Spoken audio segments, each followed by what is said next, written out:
pagdiwang ang isang mahalagang kaganapan ng kasaysayan sa ating bansa. Ang ika-126 na anibersaryo ng Araw ng Kalayaan ng Pilipinas.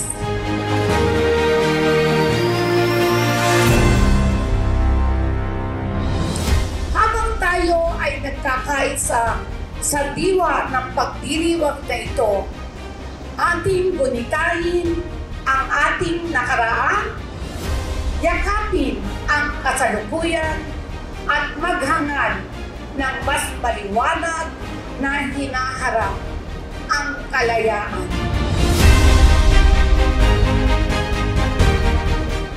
Ang tapang at sakripisyo ng ating mga ninuno ang nagbibigay ng ating kalayaan ay isang mahalagang pamanan na dapat nating pahalagahan ng kanilang mga paalala sa pamamagitan ng pagpapanatili ng halaga ng demokrasya, katarungan at pagkakapantay-pantay na kanilang pinaglaban noong unang panahon ang ating kinabukasan. Sa ating pong pagtutulungan, patuloy tayong magsisikap upang mas mapaunlad ang ating lungsod. Magsilbi po sana itong inspirasyon sa bawat isa sa atin na ipagpatuloy ang ating mga adhikain para sa isang mas maliwanag na bukas.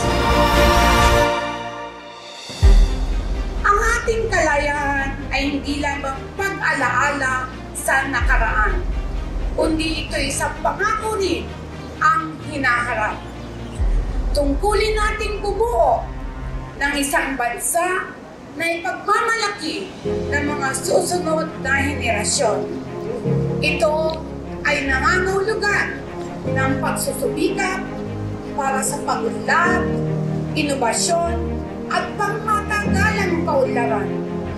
Ito ay nangangahulugan ng pagtitiyak na bawat Pilipino ay may akses sa dekalidad na edukasyon, kalusugan at mga oportunidad para sa mas mabuting buhay. Ito ang kasaysayan.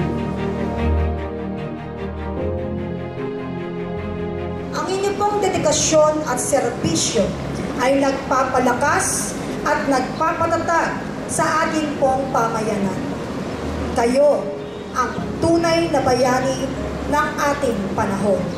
Naglilingkod ng buong puso para po sa kapakanan ng bawat mamamayan. Ang ating kasaysayan ay mayaman at komplikado. Puno ng kwento at katatagan at tagumpay.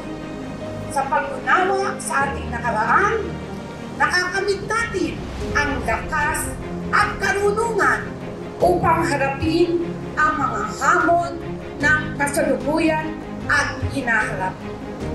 Ipagpalaki natin ang ating pamana at gamitin ito bilang pundasyon upang bumuo ng isang nagkakaisa at maunlad na bansa. Habang ipinagdiriwang natin ang Araw ng Kalayaan, muli nating pagtibayin ang ating pangako sa ating bansa at sa isa't isa bilang opisyales, kawani ng gobyerno at bilang nagkakaisang mamamayan ng lungsod ng Calapan.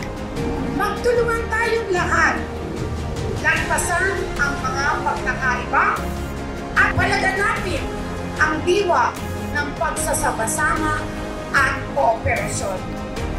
Sa pamamagitan nito, malalampasan natin ang anumang pagsubok at pagkakamtan natin ang kadakilaan para sa ating mga pinapangarap mula noon hanggang ngayon.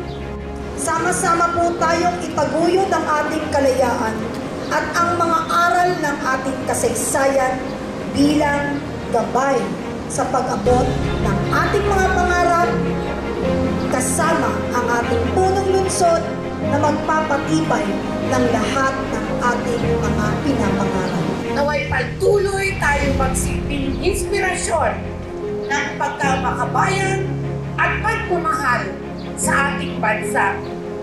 Mabuhay ang Pilipinas, mabuhay ang lungsod ng Calapan, mabuhay ang mamamayan ng lungsod ng Calapan.